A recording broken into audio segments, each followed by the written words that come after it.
Bismillahirrahmanirrahim. Assalamualaikum warahmatullahi wabarakatuh. Perkenalkan, nama saya Siti Marissa, mahasiswi semester 3, Prodi Hukum Keluarga, Fakultas Hukum Syariah, Universitas Islam Negeri Sultan Haji Muhammad Idris Samarinda dengan NIM 2321508062. Adapun tujuan saya membuat video presentasi pada kesempatan kali ini yaitu untuk memenuhi tugas ulangan tengah semester pengantar fikih munakahat yang diampu oleh Bapak Ahmad Sopyan, SHI, MHI. Selanjutnya, materi yang saya bawakan ini melalui buku rujukan Fikih Islam wa Adilatuhu. Langsung saja, pembahasan yang saya bawa adalah tentang kesetaraan dalam pernikahan.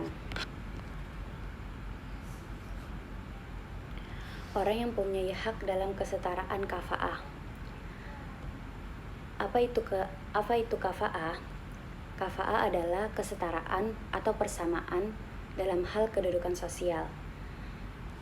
Jadi, di dalam Islam, salah satu yang termasuk syarat-syarat pernikahan itu adalah adanya kesetaraan antara mempelai wanita dan pria.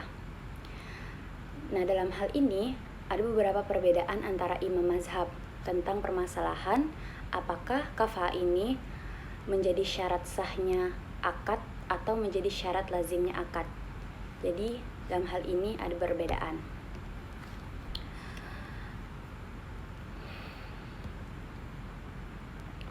Para fuqaha sepakat bahwa kafa'ah merupakan hak perempuan dan para walinya. Jika seorang perempuan kawin dengan orang yang tidak setara, maka para wali memiliki hak untuk menuntut pembatalan.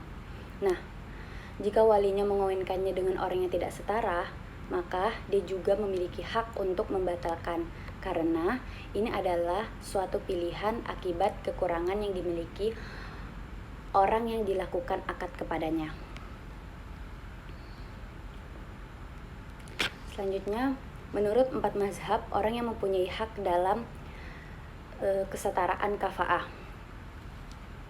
Menurut mazhab Hanafi, hak ini dimiliki oleh wali ashab yang paling dekat dan paling dekat. Jika mereka tidak merasa ridho, mereka berhak untuk memisahkan seorang perempuan dengan suaminya, selama perempuan tersebut belum melahirkan anak atau hamil dengan kehamilan yang nampak kelihatan dalam zahir riwayat. Nah, jika walinya mengawinkannya dengan orang yang tidak setara dengannya, dengan keridohannya, maka pernikahan tersebut tidak menjadi lazim. Sedangkan menurut mazhab Malik, perwalian memiliki hak untuk membatalkan selama si suami belum menggawili istrinya. Nah, jika dia telah pergawili istrinya, maka tidak ada pembatalan. Selanjutnya, menurut mazhab Syafi'i,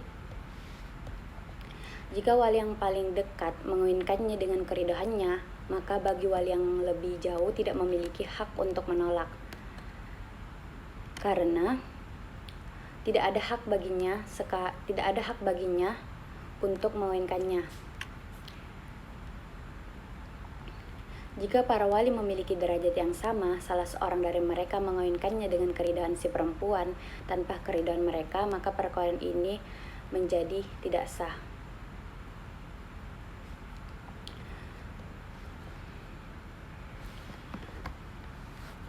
Mazhab Hambali berpendapat wali yang lebih jauh memiliki hak untuk menolak dengan keridohan wali yang lebih dekat, juga dengan keridohan sang istri untuk menolak rasa malu yang disebabkan oleh perkawinan ini, karena kafa'ah dalam pandangan mereka sebagian yang disebutkan di dalam kitab Kasyaful Kina adalah hak si perempuan dan semua wali. Jika seorang bapak mengawinkan anak perempuannya dengan orang yang tidak setara dengan keridohan si perempuan, maka para saudara-saudaranya memiliki hak untuk membatalkan pernikahan ini karena rasa malu akibat perkawinan dengan orang yang tidak setara. Karena rasa malu dengan orang yang tidak setara. Dengan orang yang tidak setara ini dirasakan oleh semuanya. Maka boleh untuk membatalkan pernikahan ini. Nah, jika kafa'ah hilang setelah terjadinya akad, maka menurut mereka hanya istri saja yang berhak untuk membatalkan perkawinan, bukannya walinya, karena hak wali dalam memulai akad bukan dalam kelangsungannya. Nah, hal ini juga bertentangan dengan pendapat mazhab yang lain. Sesungguhnya, kafa'ah menurut jumhur dianggap pada masa dimulainya akad, sedangkan hilangnya kafa'ah setelah akad tidak memberikan pengaruh apa-apa. Jika pada waktu akad dia setara, kemudian menjadi tidak setara, maka akad tidak dapat dibatalkan.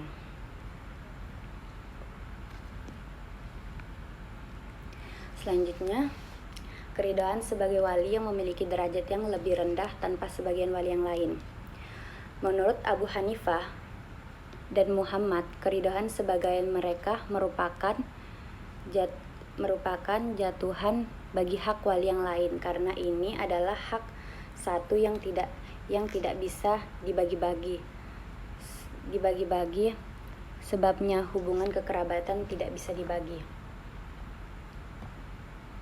Kaidah yang diakui adalah penjatuhan sebagai sesuatu yang tidak bisa dibagi-bagi adalah penjatuhan keseluruhan.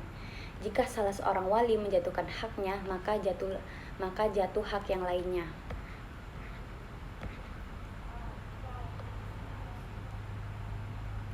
Jika salah satu dari dua orang yang bersekutu menjatuhkan hak dirinya, hal ini tidak membuat hilang hak orang lain.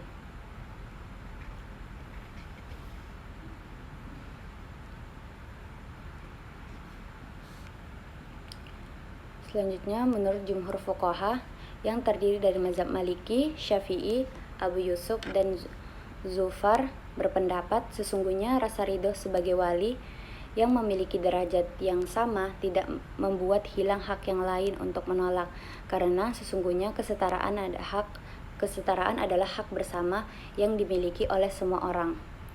Menurut mazhab Hanafi, tidak ada perbedaan antara wali yang memiliki derajat yang sama ataupun yang memiliki derajat yang berbeda, karena menurut mereka kafa'ah adalah milik semua wali. Selanjutnya, orang yang diminta memenuhi kesetaraan. Jumhur fuqaha menilai bahwa kafa'ah dituntut oleh perempuan, bukannya laki-laki, dengan arti sesungguhnya kafa'ah dianggap di pihak laki-laki bukan di pihak perempuan. Nah, ini adalah hak untuk kepentingan perempuan, bukannya kepentingan laki-laki. Di sini juga diisyaratkan laki-laki harus sebanding dengan perempuan atau mendekati tingkatannya. Nah, sedangkan perempuan tidak diisyaratkan sebanding dengan laki-laki atau mendekati tingkatannya. Bahkan sah jika perempuan lebih rendah darinya dalam berbagai perkara kafa'ah, karena seseorang laki-laki tidak memandang rendah seorang istri yang tingkatannya lebih rendah darinya, sedangkan perempuan dan para sanak kerabat memandang rendah suaminya yang tingkatannya lebih rendah darinya. Ini menurut jumhur fuqaha. Nah, akan tetapi dari asal ini dikecualikan dua masalah yang disyaratkan kafa'ah di dalamnya dari pihak. Yang pertama itu orang yang selain bapak atau kakek mengawinkan seorang perempuan yang tidak memiliki kemampuan atau kekurangan kemampuan, atau bapak atau kakek yang tidak kenal sebagian orang yang memiliki pilihan yang buruk mengawinkannya. Agar perkawinan ini sah, diisyaratkan istri harus orang yang setara dengannya untuk menjaga maslahat perkawinan. Jika tidak, maka tidak sah perkawinan ini. Itu yang pertama tadi. Yang kedua, seorang laki-laki mewakilkan orang lain untuk mengawinkannya dengan perkawinan mutlak. Sesungguhnya untuk terlaksana akad perkawinan ini kepada orang yang diwakilkan. Menurut mazhab Malik, Abu Yusuf dan Muhammad, istri diisyaratkan harus orang yang setara dengannya.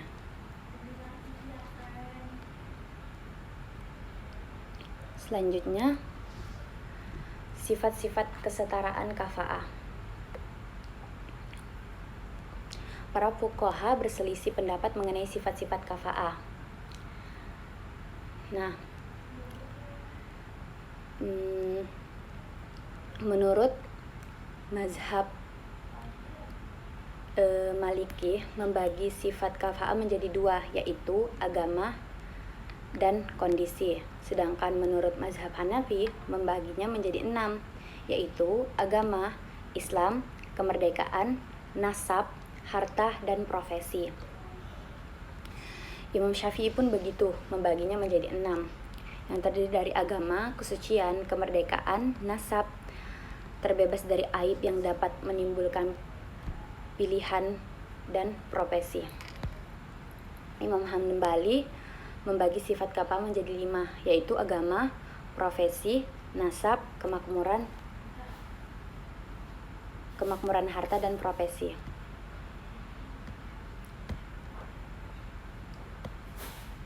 Nah, penjelasan dari sifat-sifat yang dimaksud para imam mazhab itu, yang pertama itu kita membahas tentang agama, kesucian atau ketakwaan. Yang dimaksud adalah kebenaran dan kelurusan terhadap hukum-hukum agama.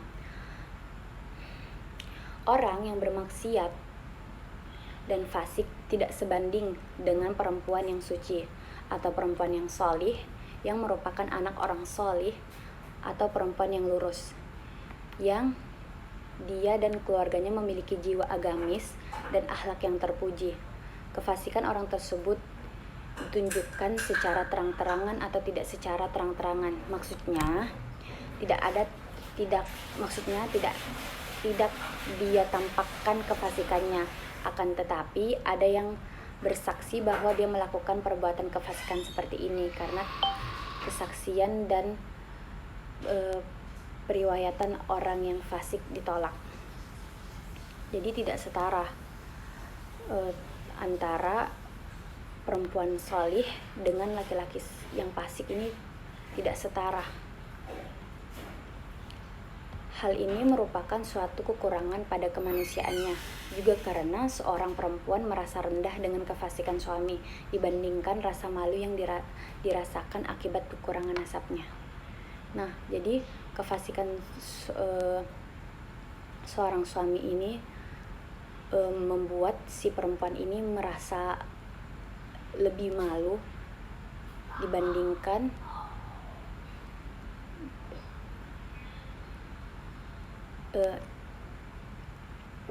rasa malu yang dirasakan akibat kekurangan nasabnya. Nah, jadi orang yang fasik ini tidak sebanding dengan perempuan yang baik sesuai kesepakatan fuqaha.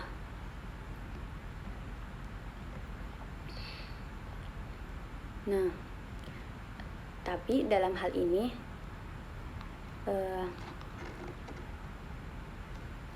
ada riwayat hadis Abu Hatim Al-Muzni yang artinya, jika datang kepada kalian orang yang kalian merasa ridho terhadap agamanya dan akhlaknya, nikahilah dia. Jika kalian tidak melakukannya, akan terjadi fitnah di atas bumi dan kerusakan yang besar. Nah, Muhammad berkata, sesungguhnya kefasikan tidak mencegah kafa'ah, kecuali jika orang yang fasik ini merancau, menempeleng dan melakukan ejekan, atau keluar ke pasar dalam keadaan mabuk. Karena kefasikan merupakan salah satu hukum akhirat, maka tidak dilakukan hukum dunia.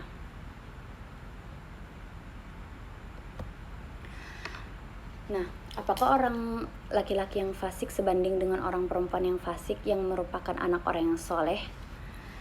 Di sini mazhab Hanafi berpendapat orang fasik laki-laki tidak sebanding dengan orang fasik perempuan.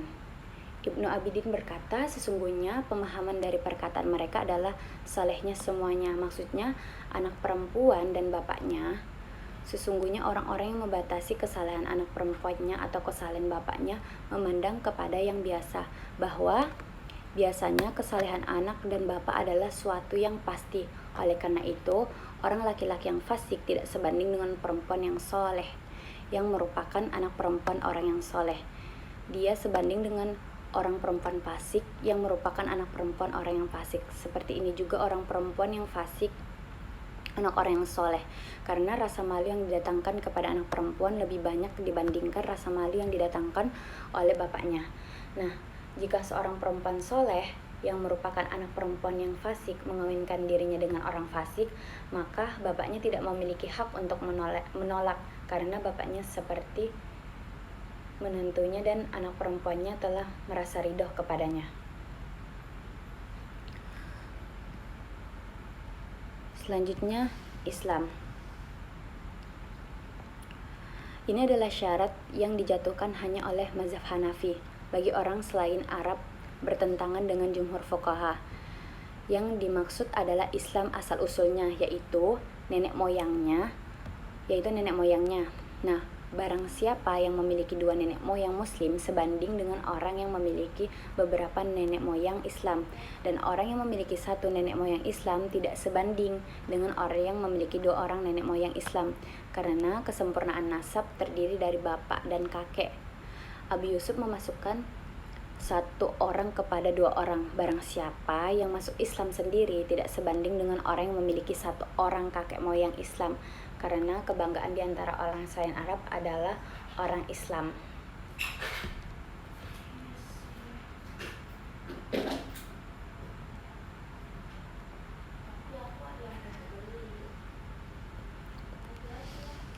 Dalil mazhab Hanafi terhadap sifat ini bagi orang yang soleh Arab adalah sesungguhnya identitas seseorang sempurna dengan bapak dan kakek.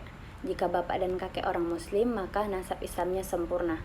Sifat ini tidak dianggap pada orang yang selain Arab, karena setelah mereka masuk Islam, yang menjadi kebanggaan mereka adalah Islamnya, yang merupakan kemuliaan bagi mereka, yang menempati posisi nasab. Mereka tidak merasa bangga dengan keislaman asal-usul mereka. Orang laki-laki Arab Muslim yang tidak memiliki bapak Muslim sebanding dengan orang perempuan Arab Muslim yang memiliki bapak dan kakek Muslim. Selanjutnya, kemerdekaan. Nah, ini adalah syarat dalam kafa'ah menurut jumhur yang terdiri dari mazhab Hanafi, Syafi'i, Hambali. Seorang budak walaupun hanya setengah tidak sebanding dengan perempuan merdeka, meskipun dia adalah bekas budak yang telah dimerdekakan, karena dia memiliki kekurangan akibat perbudakannya yang membuat dia terlarang untuk bertindak mencari bekerja untuk orang yang selain pemiliknya. Juga karena orang yang merdeka merasa malu berbesan dengan budak-budak, sebagaimana mereka merasa malu berbesan dengan tidak sederajat dengan tidak sederajat dengan mereka dalam nasab dan kehormatannya. Jadi menurut mazhab Hanafi, Syafi'i dan Hambali ini, seorang budak itu tidak setara dengan perempuan merdeka walaupun dia sudah tidak jadi budak lagi, tetap tidak setara. Jadi tidak boleh, karena ini dapat membuat malu si perempuannya.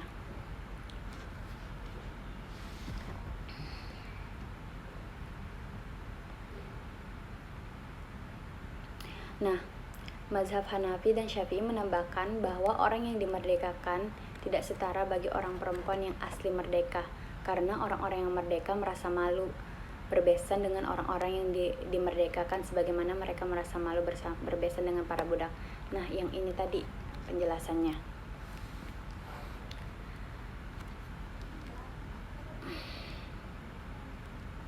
Mazhab Hambali berpendapat semua orang yang merdeka setara dengan orang perempuan yang merdeka. Sedangkan mazhab Malik tidak mensyaratkan kemerdekaan dalam kafa'ah. Mereka menyatakan bahwa dalam kesetaraan seseorang budak laki-laki dengan seorang perempuan yang merdeka, dan ketidaksetaraannya secara paling rajih memiliki dua penafsiran. Menurut mazhab, dia tidak setara. Pendapat yang rajih, dia setara. Ini adalah pendapat yang paling baik karena ini adalah pendapat Ibnu Qasim. Nah, adapun pendapat Ad-Dasuki berkata secara zahir perinciannya, orang yang berasal dari jenis putih maka dia setara karena keinginan kepadanya lebih besar dibandingkan kepada orang yang merdeka, dan ras putih merupakan kemuliaan dalam tradisi negara Mesir. Nah, negara Mesir, orang yang berasal dari ras hitam tidak sebanding karena jiwa menurut ungkapannya menjauh darinya dan dapat menimbulkan penyesalan kepada istrinya. Jadi menurut Ad-Dasuki ini ras putih dan ras hitam ini tidak setara, dan akan jika si laki-lakinya ini dari ras hitam dan si perempuannya dari ras putih ini tidak setara, tidak boleh. Kenapa? Karena dalam tradisi mereka itu tidak boleh, dan itu dapat membuat malu si istrinya. Nah, akan tetapi menurut penulis buku ini, beliau melihat bahwa pendapat ini merupakan pendapat Ad-Dasuki secara khusus saja. Sesungguhnya prinsip kemuliaan bertentangan dengan perkataan ini karena dalam hukum tidak ada perbedaan antara manusia disebabkan oleh warna kulitnya. Tradisi yang dijadikan sebagai landasan adalah tradisi yang rusak karena bertentangan dengan prinsip syariat. Jadi tradisi yang dilakukan oleh orang-orang Mesir itu adalah tradisi yang rusak karena apa? Karena dia itu bertentangan dengan syariat. Nah, atau menurut si penulis ini tadi, menurut beliau, atau dia hanyalah sekedar hawa nafsu, jiwa dan kecenderungan khusus yang tidak diakui oleh syariat. Jadi ini tuh tidak diakui oleh syariat. Antara ras putih dan ras hitam tidak setara ini tidak diakui oleh syariat. Maksudnya tidak ada syariat mengajarkan untuk kalau ras putih dan ras hitam ini tidak boleh bersatu. Selanjutnya itu nasab. Yang dimaksud dengan nasab adalah hubungan seorang manusia dengan asal-usulnya dari bapak dan kakeknya. Sedangkan hasab adalah sifat yang terpuji, yang menjadi ciri asal-usulnya atau menjadi kebanggaan kakek moyangnya, seperti ilmu pengetahuan, keberanian, kedermawanan, dan ketakwaan. Keberadaan nasab tidak mesti diiringi dengan hasab, akan tetapi keberadaan hasab mesti diiringi dengan nasab. Yang dimaksud dengan nasab adalah seseorang yang diketahui siapa bapaknya, bukan anak pungut atau maula yang tidak memiliki nasab yang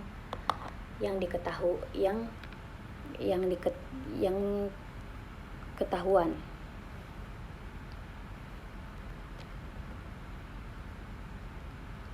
Nah, mazhab Maliki tidak menganggap kafa'ah dalam nasab, sedangkan jumhur fuqaha yang terdiri dari mazhab Hanafi, Syafi'i, Hambali, dan sebagian mazhab Syiah Zaidiyah menganggap keberadaan nasab dalam kafa'ah. Akan tetapi, mazhab Hanafi mengkhususkan nasab dalam perkawinan kepada orang Arab karena merekalah yang memiliki perhatian untuk menjaga nasab mereka, membanggakannya, dan terjadi rasa malu di antara mereka akibat ketidaksesuaian nasab. Nah, ini hanya dikhususkan untuk orang-orang Arab tentang nasab ini. Ini menurut mazhab Hanafi. Nah, sedangkan orang asing tidak memiliki perhatian terhadap nasab mereka dan mereka juga tidak menjadikannya sebagai suatu kebanggaan. Nah, oleh karena itu mereka yang dianggap sebagai kafa'ah hanya kemerdekaan dalam Islam, sedangkan yang paling sahih dalam mazhab Hanafi adalah orang laki-laki asing tidak setara dengan orang perempuan Arab. Meski perkataan ini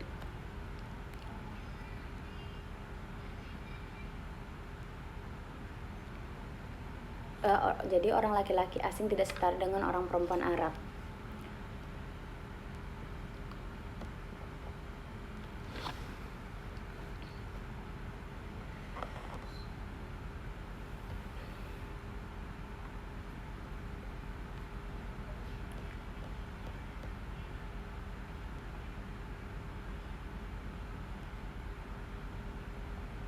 Nah, selanjutnya, berdasarkan pendapat ini, orang laki-laki asing tidak setara dengan orang perempuan Arab. Nah, berdasarkan perkataan Umar, aku akan larang kalian untuk kawin dengan orang yang memiliki kehormatan kecuali orang yang setara. Juga karena Allah memilih orang Arab dibandingkan bangsa yang lain. Selain itu, orang Arab merupakan umat yang utama dengan keberadaan Rasul Shallallahu Alaihi Wasallam.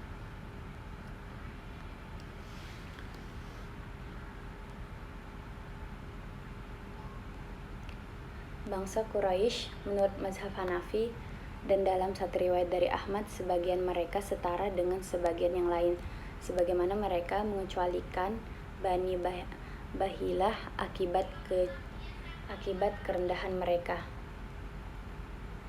Dalam mereka ada perkataan Ibnu Abbas, orang Quraisy sebagai mereka setara dengan sebagian yang lain.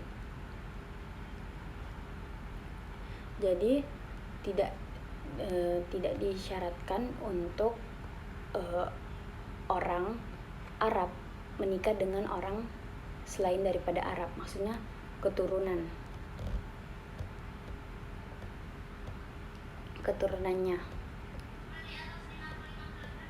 Selanjutnya, pembahasan tentang harta dan kemakmuran.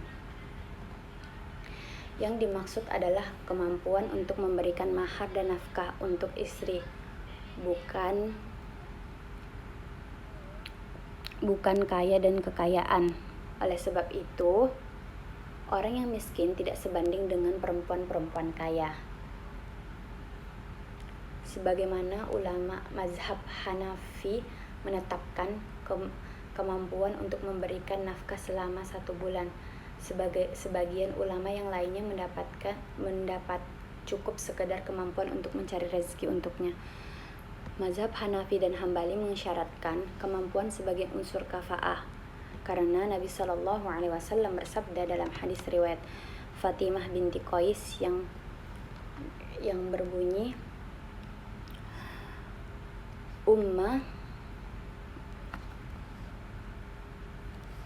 amma Muawiyatun fasa'lukah la mala lahu. Sedangkan Muawiyah adalah seorang gelandangan yang tidak memiliki harta. Juga karena manusia lebih merasa bangga dengan harta daripada kebanggaan terhadap nasab, dan karena perempuan yang kaya dirugikan dengan kemiskinan suaminya akibat ketidakmampuannya untuk menafkahi dan menyediakan makanan untuk anak-anaknya. Nah, oleh karena itu, istri punya hak untuk membatalkan perkawinan akibat kesulitannya untuk memberikan nafkah, karena ketidakmakmuran merupakan suatu kekurangan dalam tradisi manusia, sebagaimana halnya nasab.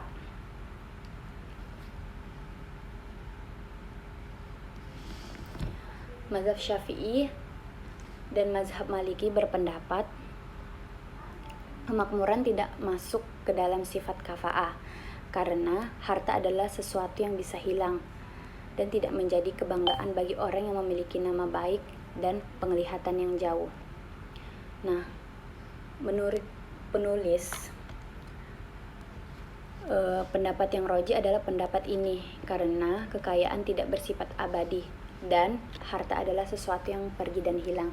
Rezeki dibagi-bagikan yang sesuai dengan pendapatan, sedangkan kemiskinan adalah sebuah kemuliaan di dalam agama.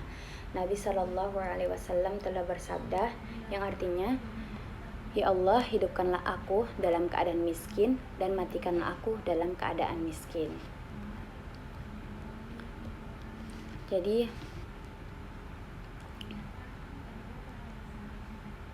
di sini itu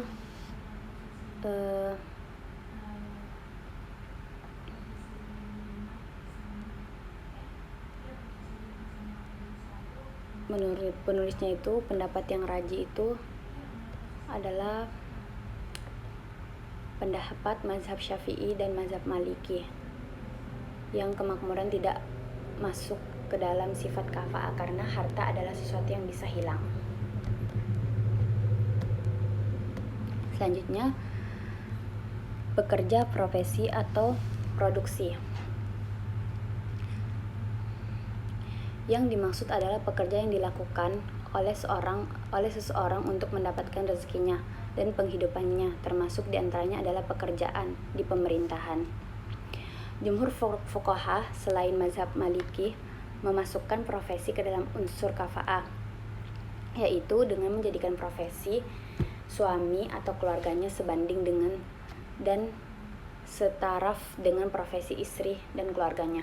Oleh sebab itu, orang yang pekerjaannya rendah seperti tukang bekam, tukang tiup api, tukang sapu, tukang sampah, penjaga, dan pengembala tidak setara dengan anak perempuan pemilik pabrik yang merupakan orang yang elit ataupun yang tinggi, seperti pedagang dan tukang pakaian. Nah, anak perempuan pedagang dan tukang pakaian tidak sebanding dengan anak perempuan ilmuwan dan qadhi berlandaskan tradisi yang ada. Sedangkan orang yang senantiasa melakukan kejelasan lebih rendah dari itu semua. Orang kafir, sebagian mereka setara dengan sebagian yang lain karena kafa'ah dijadikan kategori untuk mencegah kekurangan dan tidak ada kekurangan yang lebih besar daripada kekafiran.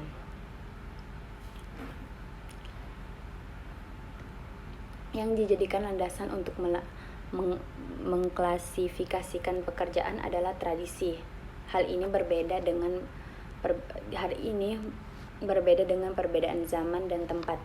Bisa jadi suatu profesi dianggap rendah di suatu zaman, kemudian menjadi sesuatu yang mulia di masa yang lain. Demikian juga bisa jadi sebuah profesi dipandang hina di sebuah negara dan dipandang tinggi di negara yang lain. Jadi dalam hal ini itu banyak perbedaan tergantung kondisinya dan tempatnya.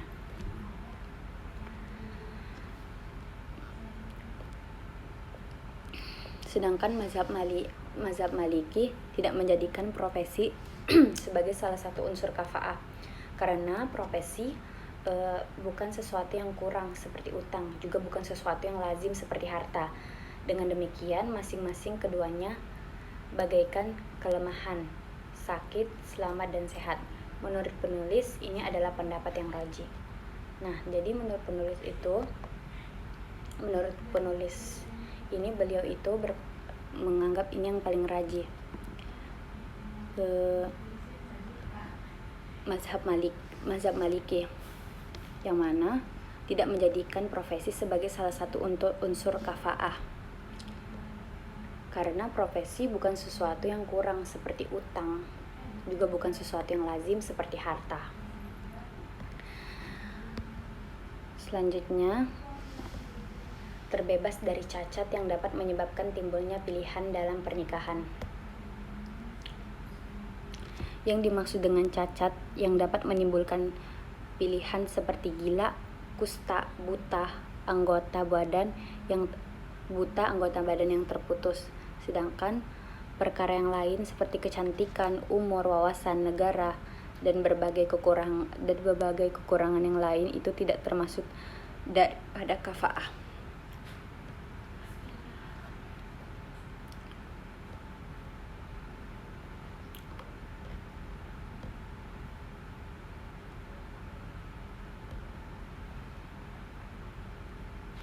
Nah, demikian juga orang kampung setara dengan orang kota, orang sakit setara dengan orang yang sehat. Akan tetapi, yang paling utama adalah menjaga kedekatan antara sifat-sifat ini, terutama dalam unsur umur, wawasan, karena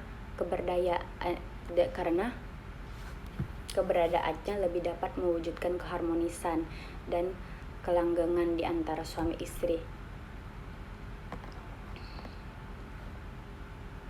Ketidakberbedaan keduanya dapat menimbulkan kekacauan dan perselisihan berkepanjangan akibat adanya perselisihan.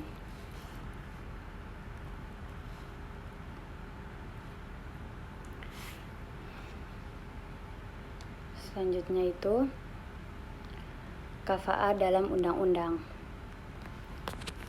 Sesungguhnya sifat kafa'ah yang diinginkan menurut para fuqaha diperhatikan oleh tradisi masyarakat dulu. Jadi, setiap perkara yang dapat merusak nama baik seorang perempuan atau para walinya, maka kafa'ah dalam hal itu menjadi syarat bagi kezaliman sebuah akad perkawinan. Sekarang ini kita harus menganggap tradisi yang sekarang ini juga. Anggapan kafa'ah dari segi nasab, harta yang semacam keduanya telah hilang sekarang ini. Oleh karena itu, undang-undang syariah menguraikannya sebagai berikut. Pasal 26 diisyaratkan bagi kelaziman suatu perkawinan bahwa seorang laki-laki merupakan orang yang setara dengan si perempuan. Pasal 27, jika seorang perempuan yang sudah dewasa mengawinkan dirinya dengan persetujuan wali, jika si suami adalah orang yang setara, maka akad tersebut menjadi lazim. Sedangkan jika tidak, maka si wali berhak untuk meminta dibatalkan pernikahannya. Pasal ke-28, anggapan kafa'ah bagi tradisi negara tersebut. Pasal ke-29, kafa'ah merupakan hak khusus si perempuan dan walinya. Pasal ke-30, hak kafa'ah akibat tidak adanya kesetaraan gugur manakala si perempuan telah hamil. Pasal ke-31, kafa'ah diperhatikan ketika dilaksanakannya akad, maka kehilangan setelah itu tidak memiliki pengaruh. Pasal ke-32 dan yang terakhir ini, jika kafa'ah disyaratkan ketika tengah dilakukan akad, atau si suami memberitahukan bahwa dia adalah orang yang setara, kemudian ketahuan bahwa dia bukan orang yang setara, maka masing-masing wali dan istri dapat meminta pembatalan atas pernikahan ini.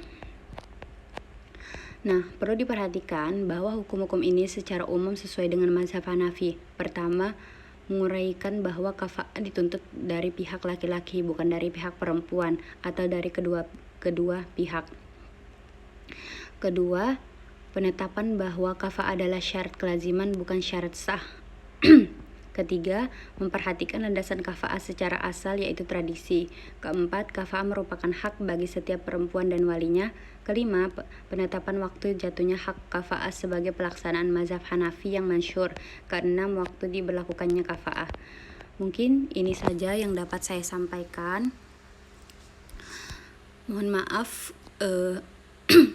tidak ada gambar saya di bagian akhir ini karena waktu zoomnya habis. Kurang dan lebihnya saya mohon maaf. Assalamualaikum warahmatullahi wabarakatuh.